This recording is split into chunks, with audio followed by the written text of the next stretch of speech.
Vamos dar início ao nosso treinamento Express de artigos científicos e resumos expandidos. Meu nome é Felipe Assenz, eu sou presidente do CAED Jus, do CAEDUCA e da editora Pembroke Collins, e é uma felicidade te receber aqui.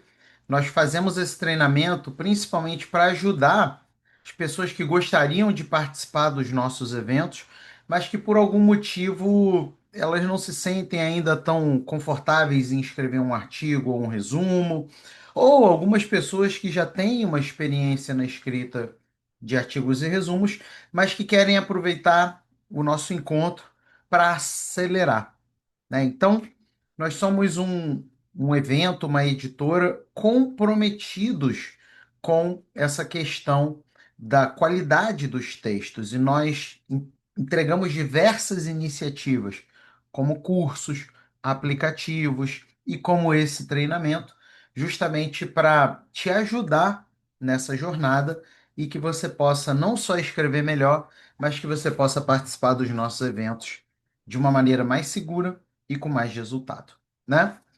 O nosso evento já está perto, né? Então eu já deixei o link aqui no chat, mas você também vai ter acesso à nossa gravação e você vai poder então submeter artigo ou resumo expandido para o evento.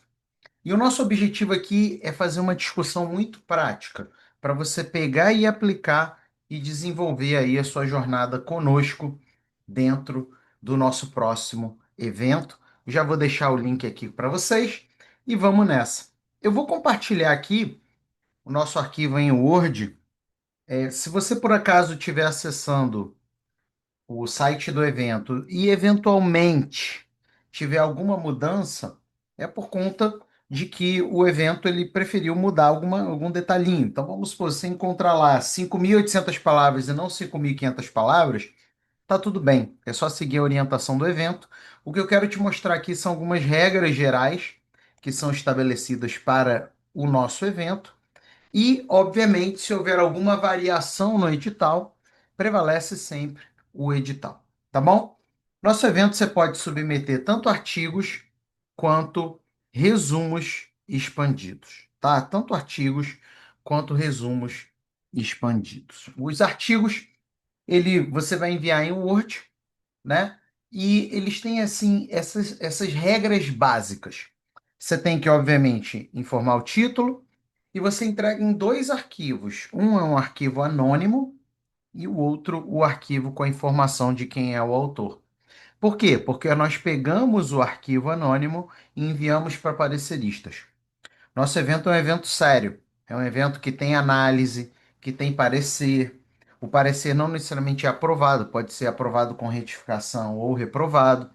Isso tudo faz com que os nossos eventos tenham essa credibilidade há tantos e tantos anos e milhares de pessoas tenham passado pelos nossos eventos, justamente por conta disso, da questão de que é um evento sério, e, portanto, quem apresenta, apresenta porque de fato tem algo de qualidade, né?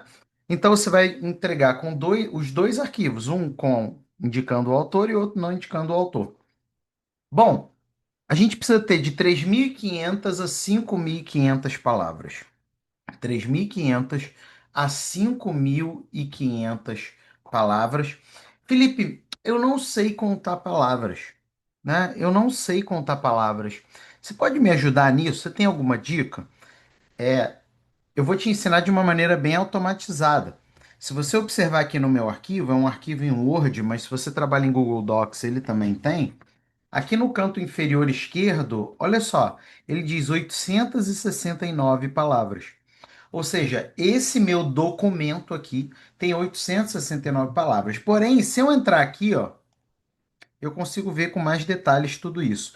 Agora, Felipe ainda não me ajudou, porque eu preciso saber só o miolo aqui, quantas palavras tem. Aí basta selecionar o que eu quero saber e ele automaticamente aqui embaixo me diz 65 de 869 palavras. Então, se por acaso para alguns de vocês não era muito familiar essa questão de contar palavras atualmente, tá aí, né? E a maneira mais objetiva de contagem de tamanho de algo, né? Porque páginas, isso varia, então palavras ajudam nesse sentido. E Essa contagem inclui, inclusive, notas de rodapé, bibliografia, tá? É importante você estar atento a isso. As citações são no sistema autor-data, tá? Então, se você fizer a citação em nota de rodapé, o seu texto vai voltar. O parecerista, ao analisar o seu texto, vai dizer assim: não dá, né? São permitidas notas de rodapé para fins explicativos e quando absolutamente necessárias. Então, nota de rodapé, me permita aqui a metáfora, é igual Nutella, né? É bom, mas você não pode comer muita Nutella. Então, nota de rodapé é igualzinho. Assim, tem que ser parcimonioso. Não dá para ter muita coisa, não dá para encher de nota de rodapé, tá bom? E que seja para fins explicativos, quando absolutamente necessários. O idioma que você pode mandar é inglês, português, espanhol, francês ou italiano, né? A gente tem aí então uma variedade significativa de idiomas possíveis para o nosso evento. Agora, quando a gente fala de resumos expandidos, a lógica é um pouco diferente. Resumo expandido, para te ajudar a visualizar aqui e você entender, é um mini artigo. Então, o artigo é maior, obviamente, o resumo expandido é menor, mas a ideia é a mesma. Você, inclusive, vai observar aqui. Título do trabalho, um arquivo anônimo e um arquivo com autoria também, e aí já vem uma diferença. Olha a diferença de tamanho. De 300 a 1.500 palavras, incluindo bibliografia. Tá vendo como é diferente?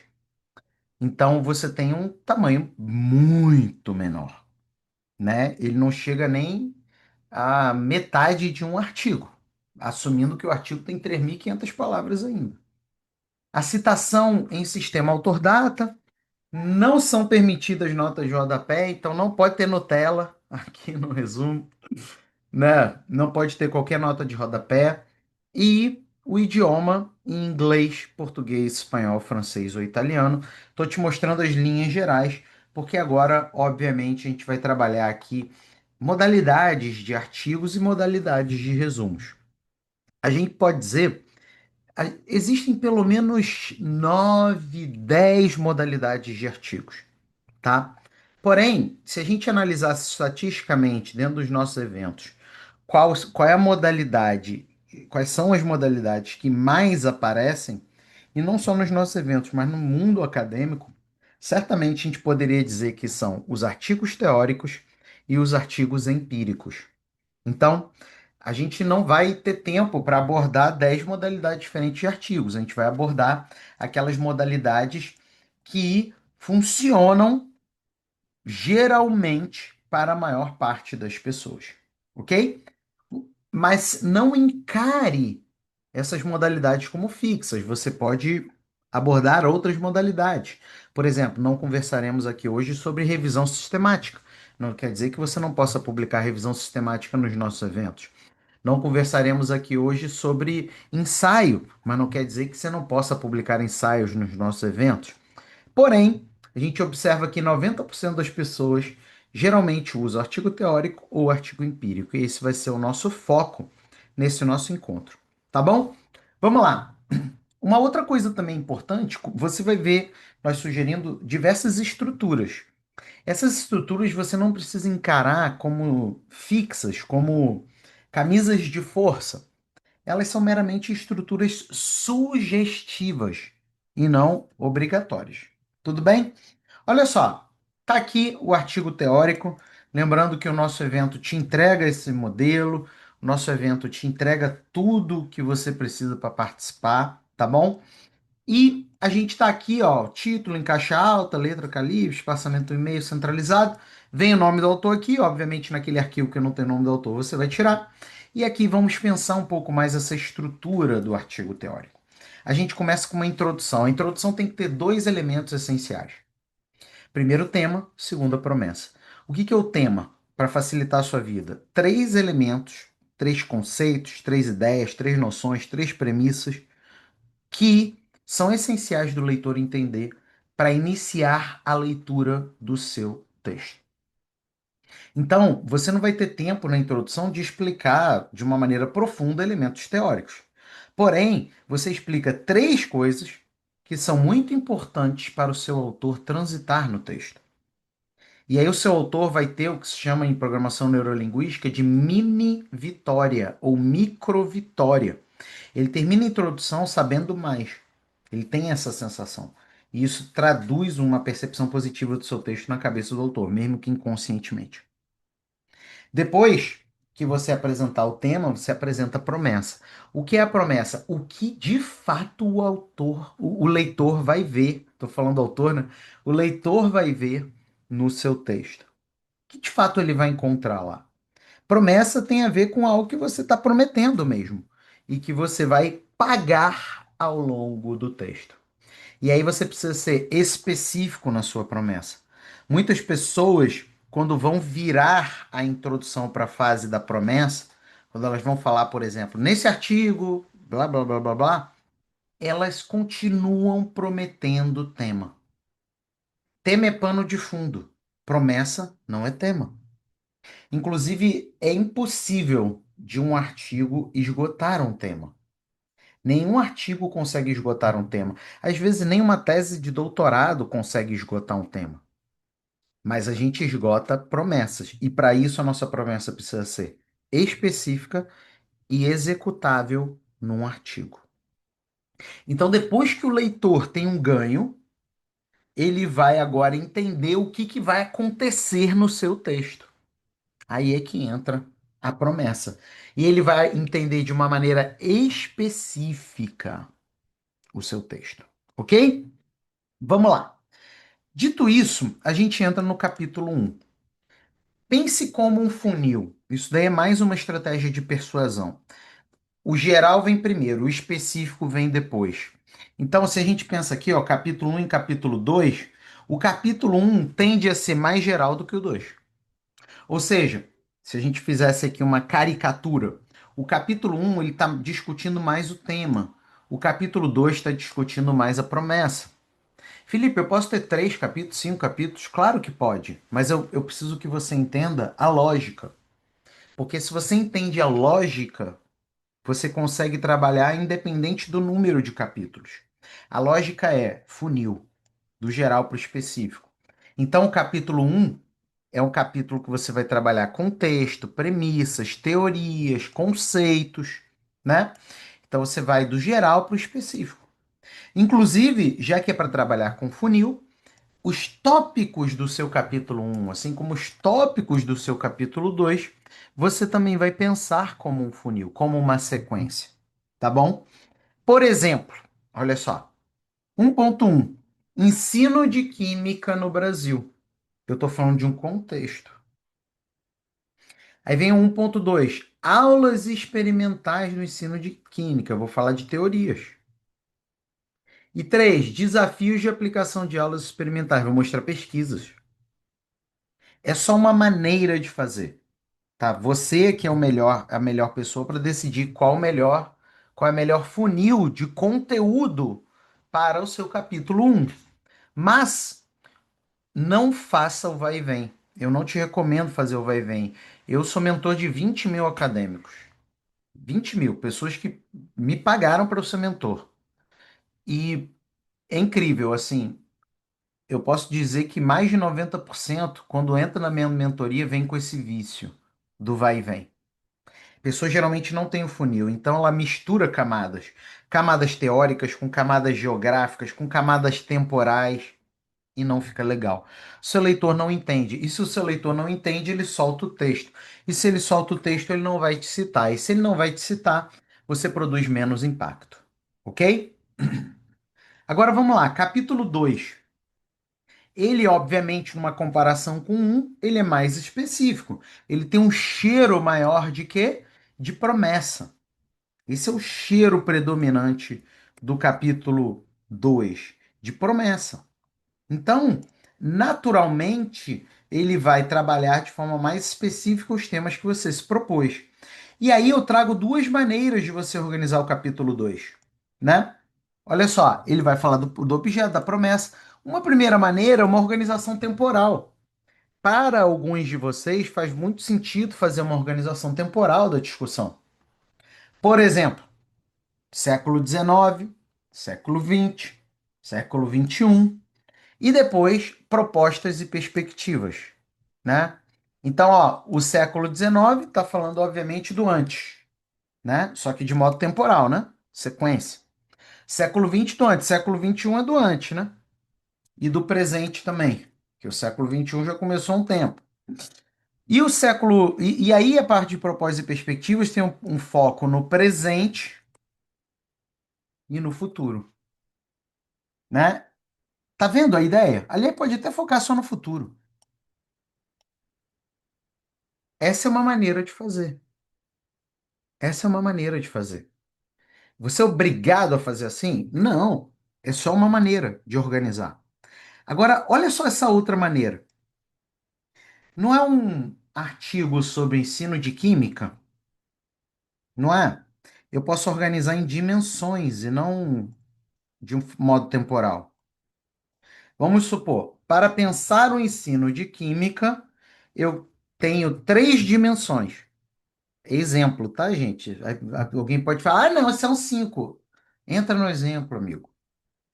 Três dimensões. Primeira dimensão, o planejamento da aula.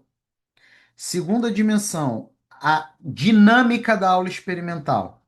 E a terceira, a avaliação dos alunos. Então, eu organizo a minha discussão teórica por essas dimensões, entendeu? Por exemplo, ó, eu vou falar do ensino de química aqui, vamos supor que o meu artigo é sobre o uso de inteligência artificial para aulas experimentais do ensino de química. Então, essa é a promessa. Isso quer dizer que, primeira dimensão, planejamento, IA com planejamento, né? Segundo, IA com dinâmica, e terceiro, IA para avaliação. Tá vendo? E depois entram propostas e perspectivas. Mas as propostas e perspectivas aqui vão ser organizadas pelas dimensões, para ficar mais didático. O que acontece? Às vezes a pessoa até faz as dimensões, mas na hora das propostas e perspectivas ela só fala disso. Não fica didático. O seu leitor, ele não entende, ele tem a sensação de que tem algo faltando, ele tem a sensação de que é insuficiente o que você colocou. Então, é muito importante zelar para todos esses elementos estarem conjugando, né? E essa é uma maneira de você fazer. Por exemplo, aqui, ó, IA para planejamento de aula, o que que a gente poderia trabalhar? Ó? O que é isso? Como se desenvolve? Limites e desafios éticos. E eu poderia fazer a mesma estrutura para os três. Por que que é importante fazer a mesma para os três? Porque aí eu consigo me certificar de que eu estou usando uma técnica de persuasão chamada paralelismo. O meu leitor, ele encontra o argumento disposto de uma esteticamente da mesma maneira e estruturalmente da mesma maneira nas três partes, correto? E depois ele ainda aprende sobre propostas de perspectivas, né, que são o futuro, em cada uma das dimensões. Por último, considerações finais, né? Felipe, por que você não trabalhou com a palavra conclusão? Primeiro que não é errado chamar de conclusão. Porém, na maior parte das situações, quando a pessoa está fazendo uma discussão teórica, ela abre muito mais a discussão do que fecha. Então, se a perspectiva que está dentro do seu trabalho é muito mais abrir do que fechar, considerações finais funcionam melhor. Porque considerações finais eu não estou fechando. Eu estou fazendo considerações finais de um debate que continua. Enquanto que conclusão, de alguma maneira, eu estou encerrando esse debate, eu estou fechando o debate, eu estou sacramentando um debate. Então, a terminologia importa, tá? Por isso que eu coloquei considerações finais, porque geralmente nós observamos mais é, artigos teóricos abrindo discussões do que encerrando discussões, tá? E a gente tem aqui, obviamente, a parte de referências com sugestões de formatação. Eu não vou focar nisso, né? Porque você pode brincar de mímica. Você vê aqui a sugestão e faz mímica dentro do seu texto. Tá bom? Até aí, pessoal.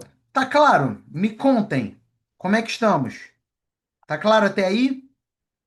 Deixa eu ver aqui. Estamos caminhando bem? Tranquilo? Show de bola? Estão gostando? Estão gostando? Show. Eu deixei o link aqui do nosso evento. Você pode baixar o edital e você vai poder participar do evento, vai poder publicar na nossa editora americana. Então, fica ligado aí, tá bom? Vamos lá, vamos lá. Então, estamos indo bem, né, galera? Olha só, agora a gente vai trabalhar o artigo de comunicação de pesquisa, ou, para resumir o nome, artigo empírico. O próprio nome diz, né? Aqui o foco não é teoria. Aqui o foco é apresentar dados. Esses dados podem ser quantitativos ou qualitativos. Esses dados podem ter sido produzidos por você ou podem ter sido produzidos por terceiros. Ah, não, Felipe, mas eu ouvi dizer que se eu produzir o dado é muito melhor. Quando eu uso dados de terceiros, isso daí não é legal, não. Quem te disse isso está bastante equivocado. Porque se fosse assim, ninguém poderia ter legitimidade fazendo pesquisa com dados do IBGE, o censo. Vai fazer o censo aí. Vai correr o Brasil fazendo censo. É meio caro, né? E talvez você não consiga terminar. Ainda bem que o IBGE faz isso por nós. E depois libera o banco de dados para a gente aproveitar para as nossas pesquisas. Então, não se trata de o que que é melhor, dado primário ou secundário, né? Dado que você produziu ou que terceiros produziram, mas sim a qualidade do dado. Seu dado é bom, o dado que o terceiro produziu é bom, tem metodologia ou é achismo, tá bom? Então vamos lá, comunicação de pesquisa. Estou comunicando uma pesquisa, dados quant ou quali. Mesma lógica do título, e aí a gente entra aqui com o nome do autor, tudo igualzinho. A introdução, a lógica é muito parecida com a lógica do artigo teórico. Tema, você mostra três elementos essenciais para o leitor entender, e depois a promessa. E na promessa, a diferença do artigo teórico é que no artigo teórico você vai ter uma promessa teórica. Aqui você vai ter uma promessa empírica. Então, o que sai da sua boca, no caso aqui, o que sai das suas palavras escritas é algo extremamente específico relacionado à apresentação de dados quantitativos e ou qualitativos. A sua promessa tem que depender dos dados. Essa é a natureza de um artigo de comunicação de pesquisa. A sua promessa não depende de você. Felipe, mas eu interpretei os dados, eu coletei os dados, claro, mas a resposta está nos dados e não em você, ok? Então é muito importante você entender essa ênfase, porque tem gente que tenta fazer um artigo diferente para comunicar pesquisa, não vai ser legal, tá bom? Você começa com um capítulo teórico, tá? Um capítulo teórico, e o capítulo teórico, ele tem a mesmíssima lógica do capítulo teórico 1 do artigo teórico. O capítulo teórico 1 do artigo teórico e o capítulo teórico do artigo empírico cumprem a mesma função. Ele vai ter a ênfase no tema para o leitor entender mais sobre aquele tema, tá bom? Então é a mesma lógica. Depois a gente entra no capítulo metodológico. Pessoal, tem aquele ditado, né? Matou a cobra. Aqui é o seguinte: você matou a cobra e você tem que mostrar a cobra morta. E como você matou a cobra. Senão, não tem comunicação de pesquisa. Por isso que um artigo de comunicação de pesquisa é obrigatório ter uma parte metodológica. É o como. Como você fez. Aqui é o quê? O que eu estou prometendo? Aqui é o como. Como eu cheguei naquilo que eu obtive. Sem como não adianta, tá? E eu sei que talvez alguns aqui tenham aprendido metodologia no seguinte sentido: classificação da pesquisa. Exploratória, descritiva, qualitativa, quantitativa, etc. Não que isso seja errado, não, não é errado, é certo, você pode falar isso. Porém, não é tudo. É como se eu comprasse uma mesa, tá? Aí chega a mesa desmontada. Aí vem o manual de instruções da mesa. E o manual de instruções da mesa só me ensina a montar um dos pés. Agora tem o outro pé, tem a parte de cima, tem isso, tem aquilo, e não me ensina. É mais ou menos o mesmo que ao falar de metodologia só mencionar a classificação da pesquisa.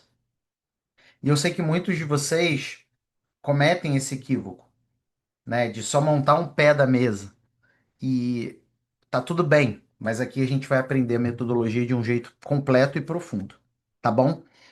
Metodologia, você precisa ter algo chamado sinceridade metodológica. O que é sinceridade metodológica? Pensa comigo. Sinceridade metodológica é você ser absolutamente claro, transparente sobre todos os milímetros de que você teve na sua pesquisa. Continua. A ponto de uma outra pessoa que fizer a sua pesquisa vai chegar a resultado semelhante. Uau, Felipe. Isso é sinceridade metodológica. E não fui eu que inventei, não. Foi um antropólogo chamado Bronislaw Malinowski. Então, eu, quando leio a sua metodologia, eu preciso ser capaz de fazer essa pesquisa e chegar a resultados semelhantes. Se a sua metodologia tem uma black box, uma caixa preta ali, entre a promessa e os dados coletados, não vale. Estamos gemando junto em relação a isso? Bota aqui no chat. Entendi ou não entendi, porque eu vou aprofundar um pouco mais essa ideia e eu queria que a gente estivesse no mesmo compasso aqui. Tá claro até aí? Então, quando eu compro a minha mesa, eu moro aqui nos Estados Unidos. Aqui nos Estados Unidos não tem essa de pagar alguém para montar, né? Aqui nos Estados Unidos é a pessoa que monta, porque se eu for pagar alguém para montar, vai ser mais caro que a mesa. Então eu vou lá e monto. O que que me garante que eu vá conseguir montar a mesa? É o manual. O manual ele precisa ser claro, detalhado, passo a passo. O que garante o sucesso da montagem da mesa é o manual. O que garante o sucesso da sua pesquisa é a metodologia. Só que aqui eu preciso ler a sua metodologia e preciso entender exatamente o passo a passo para montar esta bendita mesa. E o que que é esse passo a passo, Felipe? Tá aqui, ó.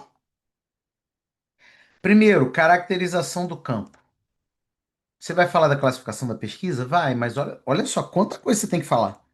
Né? A classificação é quase nada, perto de tudo que você tem que falar. Marco temporal da pesquisa. Né? Tem gente que fala, eu fiz uma pesquisa numa escola municipal, eu fiz uma pesquisa num tribunal, mas qual o ano de início e ano de término? Não tem. Como é que eu vou fazer essa pesquisa? Como é que eu vou reproduzir exatamente sua pesquisa se você não me deu? É mais ou menos eu montar a mesa e você não me fala nada do passo 3. Vai do 2 para o 4. Não funciona assim. O local da pesquisa e por aí tá. Então você dá um contexto muito claro da sua pesquisa. Depois você vem para a coleta de dados. Como você coletou os dados? Quais foram as técnicas de pesquisa? Quais foram os critérios de escolha, né? Chamados critérios de inclusão e exclusão. Então, como é que se operou isso? E depois a análise. Ó, eu já coletei. Como eu analisei o que eu coletei, né? Pensa comigo, uma coisa sou eu coletar, tô lá na plantação de tomate. Plantação de tomate. Coletei um monte de tomate. Agora, como é que eu processo o tomate? Eu posso fazer molho de tomate, eu posso fazer uma salada de tomate, eu posso fazer ketchup, várias formas diferentes de processar aquilo que eu coletei. Então, os seus dados, como que você analisa? De formas totalmente diferentes. Categorias que você utiliza de análise. Softwares que você utilizou, caso tenha utilizado algum software. Se você usou IA, informar aqui qual IA que você usou para análise. Tem muitas IAs boas para análise, inclusive o Academy 24 horas, tá? Entra no Academy 24 horas quem ainda não entrou. Já vou até deixar o link para você. Vale cada centavo. Já vou deixar aqui o link para você assinar agora o Academy 24 horas. Vamos lá. E a triangulação? Como triangulou, como encaixou esses dados? Pessoal, se a metodologia não tem essas três dimensões, ela não está suficientemente descrita. Tem lugares que estabelecem uma quarta dimensão, os aspectos éticos da pesquisa. Mas, do ponto de vista de produção da pesquisa, de passo a passo de pesquisa, toda metodologia tem que ter essas três coisas. Ah, Felipe, mas na minha instituição eles chamam de outro nome. Tá tudo bem chamar de outro nome. O que é importante é que a ideia seja a mesma. É mais importante o que significa do que o significante. Beleza? E aí entra, depois que você me mostrou exatamente a procedência dos seus dados, aí entram os resultados, né? Lembrei agora dessas coisas de vinho, né? Vinho é assim, né? Eu não tenho expertise em vinho, não. Mas, aliás, nem bebo vinho, sei lá, há 9 meses, né? Enfim, mas vinho tem isso, não tem? O sommelier, ele chega e mostra. Não, esse vinho é colhido a 10 graus, do não sei o quê, não sei onde, a tantos metros de altura e tal, é só numa época do ano. Quem colhe é uma pessoa que nunca torceu pro Vasco, e isso faz com que haja uma felicidade, não sei o quê, não sei o que lá, blá blá blá. Aí você toma o vinho e fica até mais gostoso, só porque você escutou o método de geração daquele dado. Não é assim? Vamos lá. E aí entra o capítulo empírico, que é o capítulo que você vai apresentar aquilo que você pesquisou. Tem duas maneiras de a gente organizar. A primeira maneira, resultados e discussão. E aí vamos resolver de uma vez o que que são resultados e discussão, porque muita gente pisa em ovos com isso e isso costuma ser muito mal explicado. Resultado, você olha para a sua pesquisa, exclusivamente. Então tem lá categoria um, vamos supor, planejamento de aula. Categoria 2, dinâmica da aula experimental. Categoria 3, avaliação dos alunos. Se organizou os dados nessas três categorias. E a discussão, Felipe, é quando você olha a sua pesquisa cotejando com a literatura. E cotejar com a literatura não pode ser algo subjetivo. Você precisa aplicar o que dentro do Acadêmico 24 horas se chama de CDL, convergência, divergência e lacuna. Cotejar com a literatura significa você fazer um dos três movimentos. Não existe um quarto movimento. Ou você mostra convergências dos seus dados com a literatura, ou você mostra divergência dos seus dados com a literatura, ou você mostra que os seus dados suprem uma lacuna da literatura. Isso é discussão. Qualquer coisa que não se enquadre nessas três coisas não é discussão do ponto de vista científico, tá? E aí você vai mostrar por categoria também. Categoria um, CDL. Categoria 2, CDL. Categoria 3, CDL. E pode ser que os seus resultados todos sejam convergentes. Pode ser que metade seja convergente, metade divergente. Pode ser que você supra a lacuna com tudo, né? Agora, por exemplo, tem muitas pessoas usando a Academia 24 horas para produzir pesquisas com respostas de IA. Isso é uma lacuna na literatura, né? O pessoal ainda pesquisa do jeito pré-IA. Então, isso é uma maneira de fazer, isso é uma maneira de organizar o seu capítulo empírico, resultados e discussão. Mas não é a única maneira, você pode organizar de outra maneira, que é o exemplo 2. Eu coloco os tópicos eu organizo os tópicos por categoria e não por resultado e discussão. Tá aqui a minha categoria um, planejamento, categoria 2, dinâmica e categoria 3, avaliação. E aí, dentro do tópico, primeiro eu apresento os resultados, e depois eu faço o CDL. Então, primeiro os resultados, eu olho para a minha pesquisa e depois o CDL. Eu cotejo a minha pesquisa com a literatura. Tá fazendo sentido isso? Felipe, qual que você gosta mais? Será que eu vou viciar vocês? Eu vou falar que a que eu gosto mais, mas eu gosto mais para mim, tá? Porque eu tenho mentorado de todas as áreas do conhecimento. Então, tem excelentes artigos para os dois exemplos. Por exemplo um e por exemplo 2.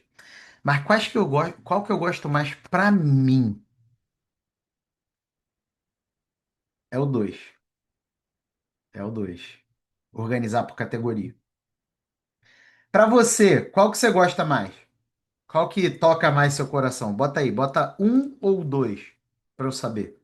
Bota um ou dois para eu saber. É gosto, né, gente? Agora, é óbvio, tem lugares, né? Não é o caso do nosso evento, mas tem lugares que tem que ser um ou tem que ser dois, ok? E aí, tá tudo bem. Show? Vamos seguindo. Depois eu entro com a conclusão. E aí, conclusão para concluir. Por que para concluir e não para abrir, Felipe? Porque você está comunicando uma pesquisa que tem uma promessa. Essa promessa passou, ó, essa promessa passou, tem um background teórico, passou por um caminho, foi paga e você então precisa afirmar algo. Porque se você está comunicando uma pesquisa, essa pesquisa tem uma pergunta chamada problema de pesquisa. Isso quer dizer que aqui você tem que me responder esse problema de pesquisa. Tá claro? Por isso que a gente chama de conclusão. Ah, gostaria de chamar de considerações finais. É muito raro você ter uma comunicação de pesquisa denominando considerações finais, ok? Ah, mas na minha área tem, na sua área tem, mas eu estou fazendo uma análise científica de todas as áreas do conhecimento. Geralmente, não é assim. E por último, aqui as referências com a mesma lógica de formatação. Show de bola? Vamos agora para o resumo expandido? Vamos para o resumo expandido. Aqui fica muito fácil. Aqui fica muito fácil. Eu já te dei até a dica, né? Porque o resumo expandido é um mini artigo. Então, é só você fazer um artigo pequeno. É um bonsai, né? O bonsai, você olha lá, parece uma árvore, né? Não é uma baby tree, né? Parece uma árvore de muitos anos, mas é menor. Então, ele é um bonsai.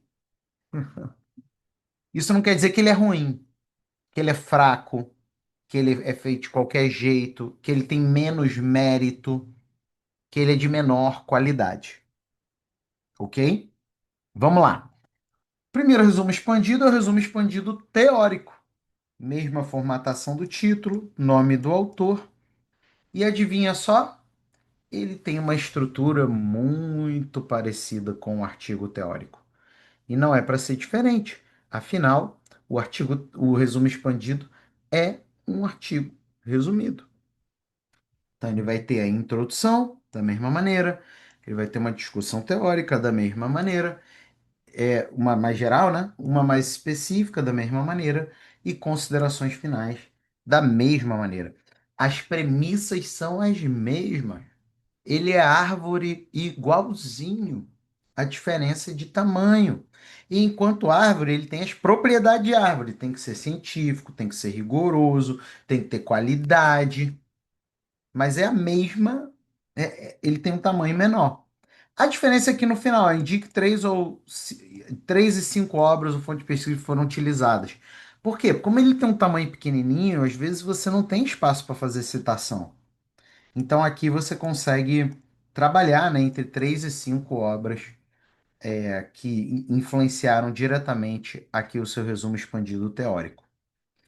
E vamos ver aqui o resumo expandido de comunicação de pesquisa, o resumo expandido empírico, e adivinha a mesmíssima lógica. Título aqui, nome do autor, e olha só, introdução, depois fundamentação teórica, depois metodologia, resultados e discussão, conclusão e referências. A mesma lógica. Agora, eu vou te dar uma dica muito importante para você que vai, seja para o artigo de comunicação de pesquisa, seja para o resumo de comunicação de pesquisa. Geralmente as pessoas gastam muito tempo aqui, ó, no capítulo teórico, na fundamentação teórica. E você precisa tomar um pouco de cuidado com isso, tá? E eu vou te explicar por quê. Porque lembra que eu falei que a parte teórica é um pano de fundo, é um background? A sua promessa necessariamente é empírica. Tem muitas pessoas que se perdem aqui. Aí, quando chega na metodologia, bota lá uma classificação muito superficial. Quando vem nos resultados de discussão, que deveria ser a parte mais importante, tem um parágrafo totalmente abstrato sobre isso. Cuidado, você precisa inverter essa lógica. Inclusive, se for necessário, escreva a fundamentação teórica por último e foque maior parte do seu tempo de escrita naquilo que importa, metodologia e resultados de discussão, tá? Então, preciso fazer essa ressalva porque muitas pessoas focam a energia no meio e não no fim. Fundamentação teórica é meio na comunicação de pesquisa e não fim. Tá claro? E aí você também indica de 3 a 5 obras e por aí vai. Bom, para os nossos eventos, qual é a estratégia que eu te sugiro? Presta atenção aqui. Todos os nossos eventos você pode mandar até 2 artigos, né? Salvo se o edital dispuser em contrário, mas assim, 99,9% dos nossos eventos você manda até 2 artigos ou 2 resumos. Enfim, você pode. Eu te sugiro a seguinte estratégia. Estratégia padrão: enviar 2 artigos. Essa é a estratégia padrão. Por que artigos? Porque aí você maximiza a sua estratégia aqui no evento. Alternativa, ou seja, se não for rolar o padrão para você, enviar um artigo e um resumo expandido. É óbvio, tem que ser de temas diferentes, né? Não pode ser o resumo expandido do artigo, ok? Tem que ser trabalhos diferentes. É a alternativa. E a exceção é enviar 2 resumos expandidos. Por exemplo, chegou lá naquela reta final, aquela coisa de ó, tem que vambora, é agora, né? Faltam 10 horas para mandar e eu não tenho nada escrito. Faltam 2 horas para mandar. Aí você manda 2 resumos expandidos, tá? Então, aqui, sugestões de estratégias a depender de como você tá, dos seus bastidores e por aí vai. Agora, não é estratégia deixar de participar do nosso evento. Publicação americana, instituição séria que existe há muitos anos, com milhares de pessoas que participam de cada edição. Publicação em livro, tem ISBN americano, você vai lá para o seu currículo, teu nome vem na capa. Então tem vários elementos essenciais que fazem com que seja muito importante você participar do nosso evento, tá? Inclusive, já está aqui no nosso chat. Beleza? Fiquem à vontade para colocar dúvidas aqui. Enquanto isso, eu vou te fazer um convite, né? Já te fiz o convite para o evento, mas vou te fazer um outro convite, tá bom? Deixa eu pegar aqui.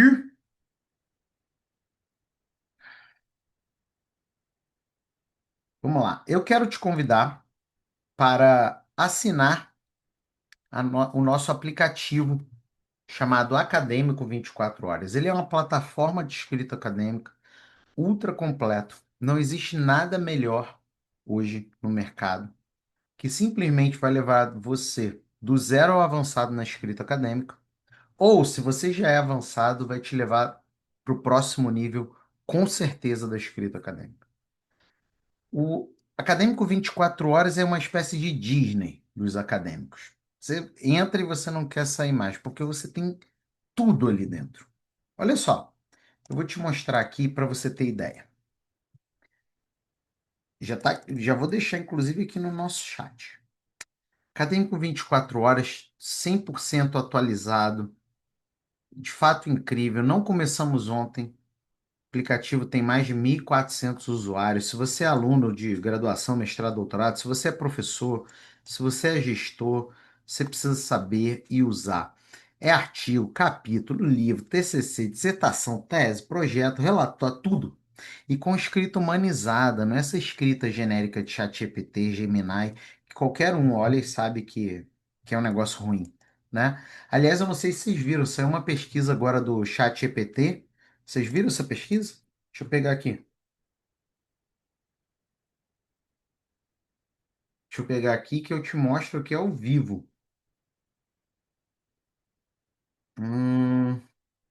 ChatGPT. Deixa eu ver se eu acho aqui.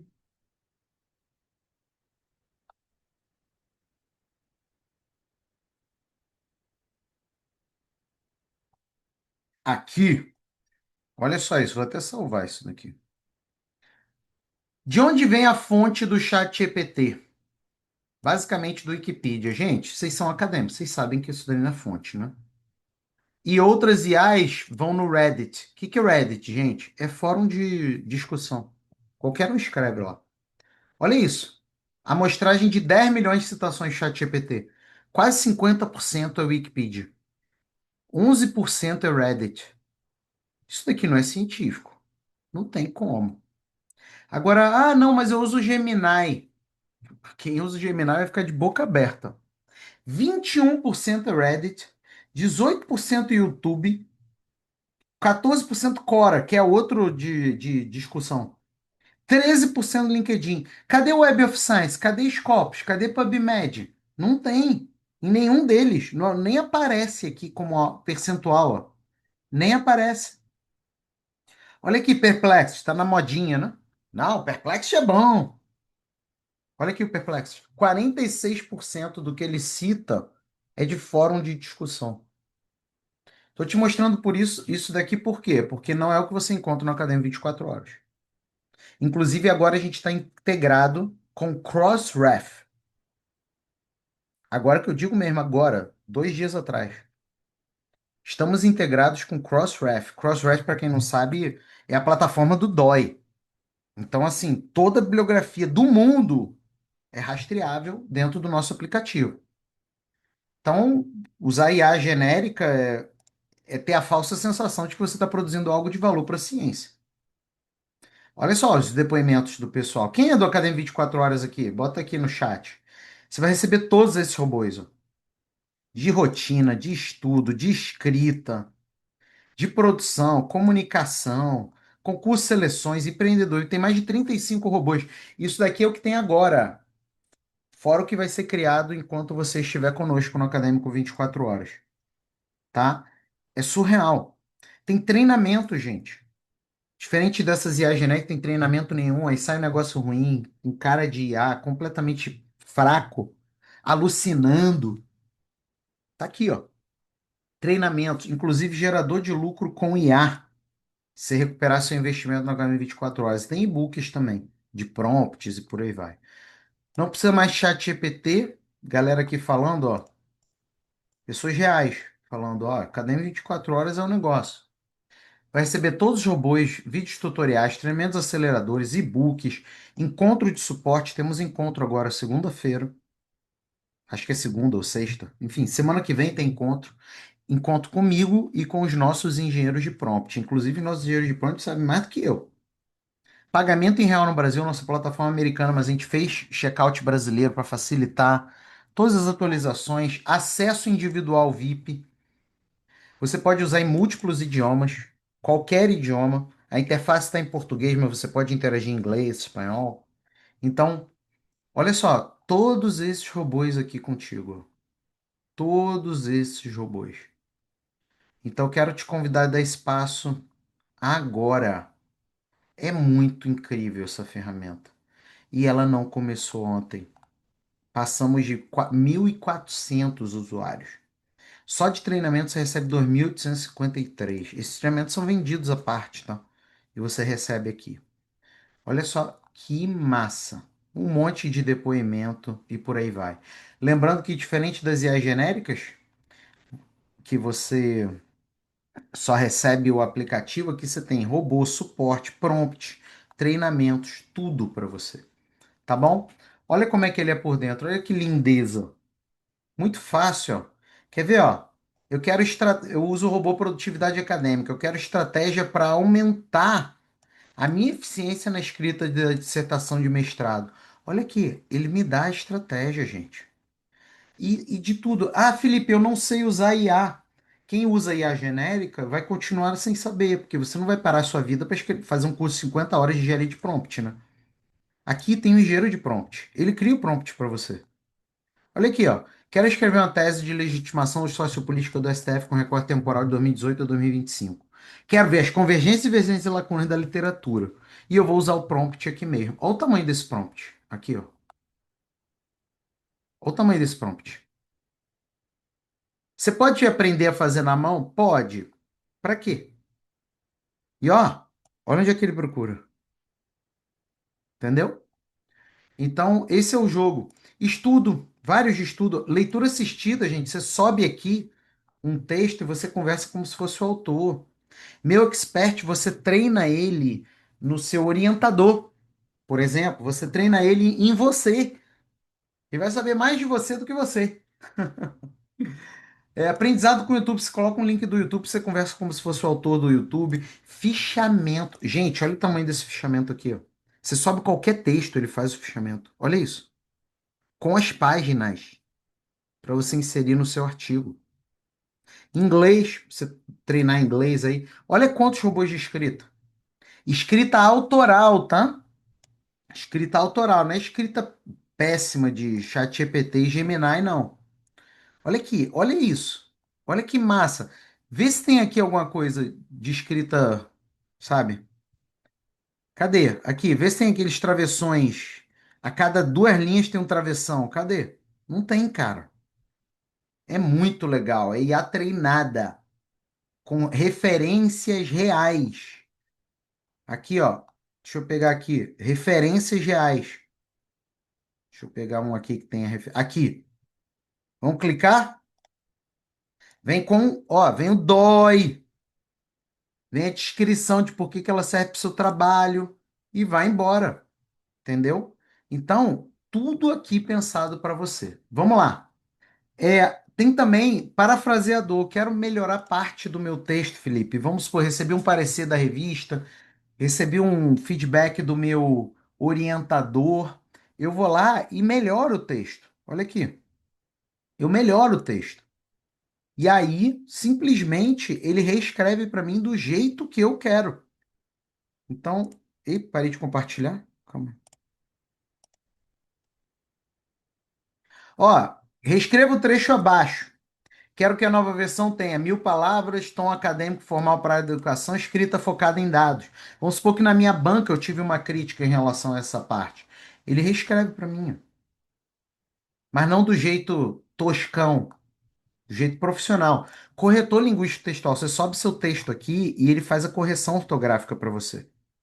Olha quantos robôs de produção. Conversão em artigo de TCC, dissertação e tese. Peer review. Imagina, antes de você mandar o seu texto para um evento, você colocar aqui, ele te dá um parecer. Olha aqui, ó, ele deu um parecer de uma tese de doutorado. Ó. Ele assume papel de dois pareceristas. E sabe o que que é legal do Acadêmico 24 Horas? Depois, ele não só faz a crítica, ele resolve a crítica para você. Olha aqui, eu pedindo para ele resolver a crítica que ele próprio fez. E ele reescreve para mim. Tá vendo? Guru CAPES, treinado de acordo com as novas regras da CAPES, as regras de maio de 2025.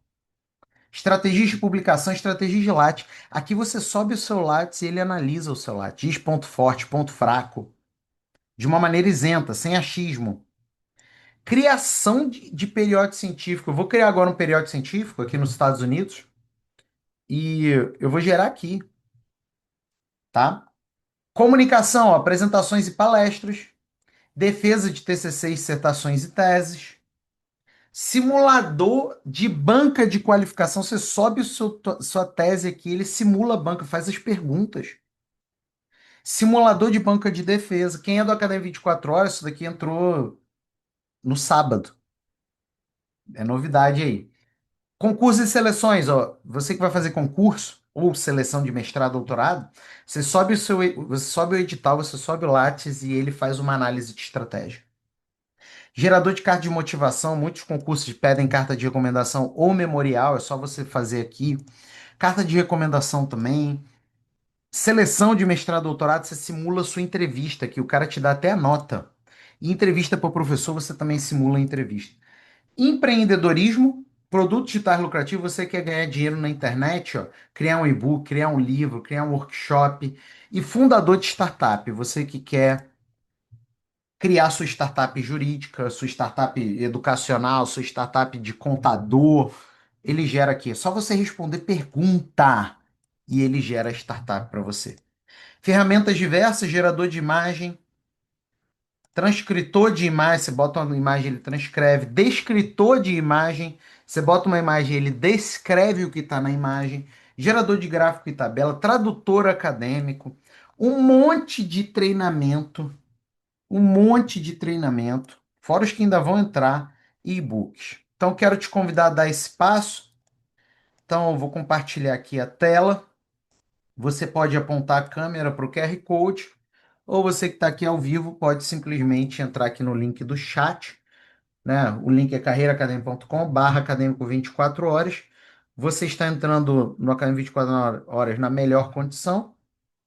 Você vai receber tudo isso e principalmente você vai receber qualidade de vida, segurança, zelar pelo seu nome, acompanhamento e muito mais.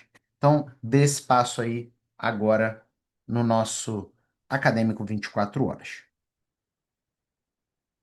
Beleza, pessoal? Ajudamos? Eu acho que eu respondi todas as perguntas ao longo. É, Vocês podem ver aí valores e tudo mais aí no nosso site.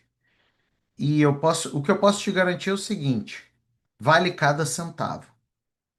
E se você for daqueles desconfiados, você tem todo o direito de ser desconfiado. Até porque na internet tem muita gente ruim. E talvez você esteja conhecendo os nossos eventos, você esteja me conhecendo hoje e você tem todo o direito de ficar desconfiado. Mas você tem a garantia de 7 dias aí para você experimentar.